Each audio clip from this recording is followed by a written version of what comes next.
자, 오늘은 이 참치로 여러분들 좋아하시는 참치김밥 만들어 보도록 하겠습니다. 가시죠.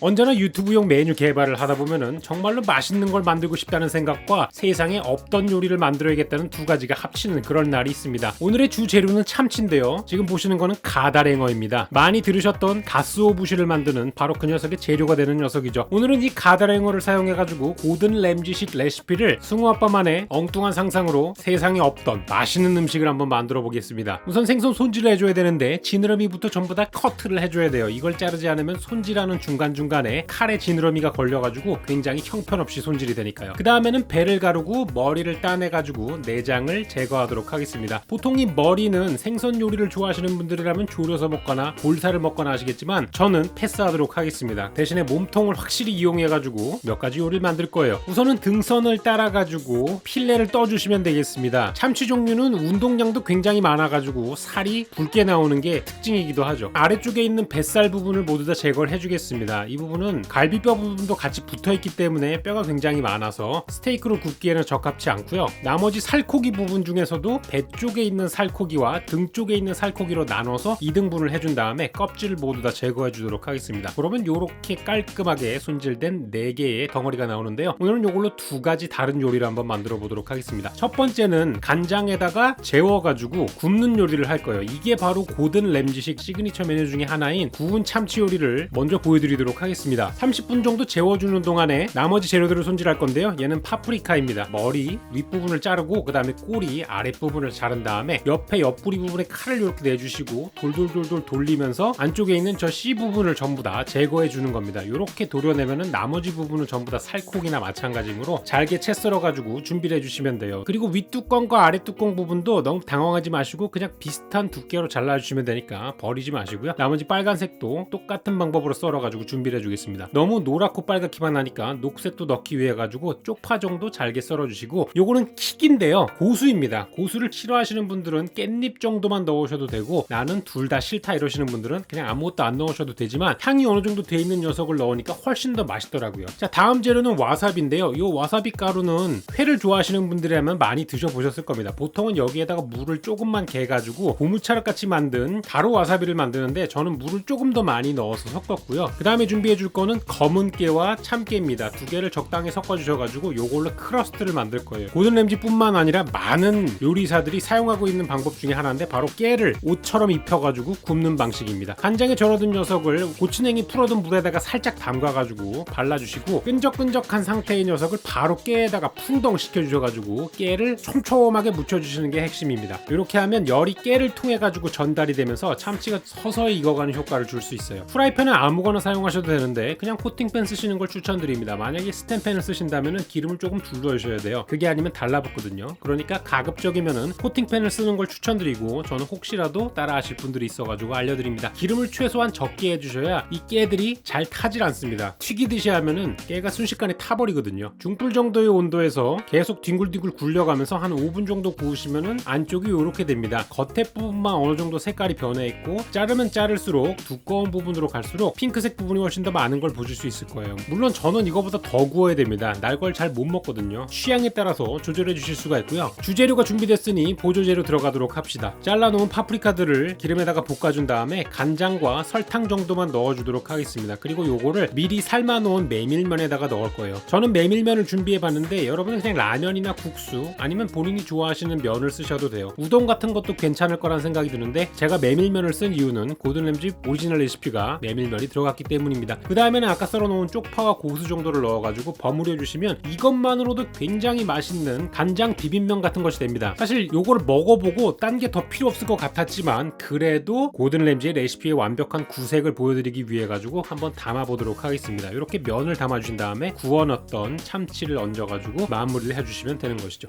근데 그냥 이렇게 하면 좀 재미가 없어가지고 저만의 방식으로 한번 바꿔봤습니다. 바로 요걸로 김밥을 만들어주는 거예요. 안쪽에 통참치를 넣고 말 거기 때문에 때문에 김을 2장을 붙여줘야 되고요. 근데 한 가지 문제가 있어요. 면에 간이 돼 있기 때문에 면이 축축히 젖어 있습니다. 요걸 방지하기 위해서 보호막을 하나 만들어줘야 되는데 바로 계란 지단이에요. 넓게 펼친 다음에 뚜껑을 이용해가지고 얇게 붙여주시면 되겠습니다. 요게 김 위에 올라가면은 면에서 국물이 떨어져도 김이 눅눅해지지 않을 거예요. 그래서 보호막을 이렇게 계란으로 준비해줬습니다. 그 다음에는 김밥을 마는 것처럼 밥 대신 메밀면을 깔아가지고 굴려주시면 돼요. 그리고 그 위에다가 한번 구워놓은 참치를 넣고 쪽파와 마요네즈 등을 적당히 넣어서 접착제처럼 사용해주시면 되겠습니다. 그 다음엔 돌돌돌돌 말아주시면 되는데 밥이나 이런 게 들어가지 않는 이유는 탄수화물의 역할을 메밀면이 해주기 때문이죠. 자, 요거를 그대로 썰면 터질 수가 있기 때문에 랩으로 한번 칭칭 감아가지고 잠시 모양을 잡아주도록 하겠습니다. 이렇게 하면은 나중에 썰었을 때 동그란 모양을 잘 유지할 수 있을 거예요. 그 사이에 남은 2덩이 참치를 마저 요리해 주도록 하겠습니다. 우선은 향을 위해 레몬 껍질을 넣고 식용유를 살짝 넣어주도록 하겠습니다. 그리고 손질해둔 참치를 가져와가지고 소금과 후추 정도만 뿌려주도록 할게요. 요거를 그대로 백에다가 넣어서 진공 상태로 만든 다음에 수비드를 한번 해줄 겁니다. 익힌 참치 같은 비슷한 느낌으로 조리를 할 건데 너무 삶아버리면 또 퍽퍽해져요. 그래서 낮은 온도에서 수비드를 통해 가지고 천천히 익히면서 질감을 조금 바꿔주도록 하겠습니다. 52.5도, 53도 정도만 맞춰주셔도 생선은 충분히 익어요. 생선을 너무 오래 익히거나 너무 높은 온도에서 익히면 퍽퍽살이 나옵니다. 마치 닭가슴살처럼요. 그렇기 때문에 30분 정도만 낮은 온도에서 익혀주셔도 생선은 다 익은 상태예요. 한번 꺼내가지고 얼마나 익었는지 보도록 하겠습니다. 겉에 묻은 레몬 껍질은 먹으면 씁쓸하니까 떼내어주고요. 살을 뜯으니까 이렇게 수분이 촉촉한 상태로 나왔습니다. 여러분들이 보시기에도 굉장히 윤기가 자르르 흐르는 게 부드럽게 익혀진 걸 보실 수 있을 거예요. 이 녀석들을 마치 참치 통조림 안에 있는 그 참치처럼 잘게 으깨주도록 하겠습니다. 오늘 만드는 거는 비빔 참치 마요 김밥이거든요. 재료들을 모두 다 넣어준 다음에 김가루도 조금 뿌려주고 밥을 넣어가지고 비벼주시면 되겠습니다. 실제로 이 레시피로 판매되고 있는 삼각김밥의 이름들이 참치 비빔 마요, 비빔 참치 마요 이런 것들이 많습니다. 제가 굉장히 좋아하는 최애 삼각김밥 중에 하나죠. 자, 김밥을 한번 말아볼 건데요. 보통 김밥을 마실 때 실패하는 요소가 2개 있습니다. 하나는 이런 식으로 그냥 김을 중간에 넣어가면서 돌돌돌돌 말아서 자르면 회오리처럼 나오는 게 있어요. 근데 이게 사실 실패한 거는 아닙니다. 이런 방식으로 말아주셨을 때 좋은 점은 김밥을 한 입 베어 물어도 안에 있는 속재료가 튀어나오지 않아요. 그래서 큰 김밥을 만들 때는 저렇게 맙니다. 하지만 보통 김밥은 이렇게 밥 전체를 김 하나로 감싸가지고 감는 방식을 택하죠. 이렇게 하시면 단면에 김이 보이지가 않아서 이쁜 김밥이 나오거든요. 또는 삼각김밥 키트 같은 것들이 있습니다. 아이들 장난감처럼 만들어졌는데 실제로 저는 승우랑 만들 때 굉장히 많은 도움을 받았어요. 그냥 밥을 넣고 꾹 눌러주기만 하면 되니까 모양을 이렇게 삼각형으로 쉽게 주먹밥이 나온다는 장점이 있습니다. 이런 식으로 김을 잘라가지고 싹 돌려주시면 주먹밥이 굉장히 간단히 완성되죠. 자, 마지막으로 김밥을 한번 잘라보도록 할게요. 아까 제가 말해드렸던 특징이 뭐냐면은 돌돌돌돌 마른 녀석은 회오리말이라고 하는데 가운데 이렇게 김이 한번 접어 들어갑니다. 얘는 왕김밥, 준하김밥 이런 것처럼 속이 엄청나게 많이 들어가는 걸 말 때 이렇게 마시면은 베어 물어도 김밥이 옆구리가 터지지가 않아요. 그리고 김밥을 써실 때에는 항상 칼이 일을 하게 해주셔야 됩니다. 이거를 위에서 아래로 도끼 찍듯이 누르시면은 무조건 옆구리가 터지니까 칼이 자기 역할을 해서 잘 자를 수 있게 슬근슬근 잘라주시면 될 것 같고, 날카로운 칼이 아무래도 필수겠죠. 마지막으로 저희가 만들었던 고든 램지식 메밀 비빔면 김밥을 한번 잘라보도록 하겠습니다. 요거 이제 제가 좋아하는 꼬다리 부분이잖아요. 김밥에 빠지면 섭하기 때문에 나중에 시식용으로 꺼내두고요. 나머지 부분도 살살 잘라가지고 단면을 보여드리겠습니다. 마치 김밥 안에 삼각김밥이 들어가 있는 그런 비주얼인데요. 오늘은 이렇게 3가지 요리를 만들어봤습니다. 가장 오른쪽에 보이는 게 고든 램지식 참치구이와 비빔면, 그리고 왼쪽에 있는 것이 바로 참치 마요 김밥이고, 가운데는 이 2개를 합쳐놓은 것 같은 비주얼을 가지고 있는 김밥이라고 볼 수 있겠죠. 한번 맛을 보겠습니다. 몇몇 여러분들에게는 생소하실 수 있지만 메밀국수 김밥이라고 검색하시면 이렇게 수많은 레시피들이 나옵니다. 그러니까 메밀국수를 김밥 안에 넣는 게 전혀 당황스럽지 않고 검증된 레시피라는 거죠. 무엇보다도 이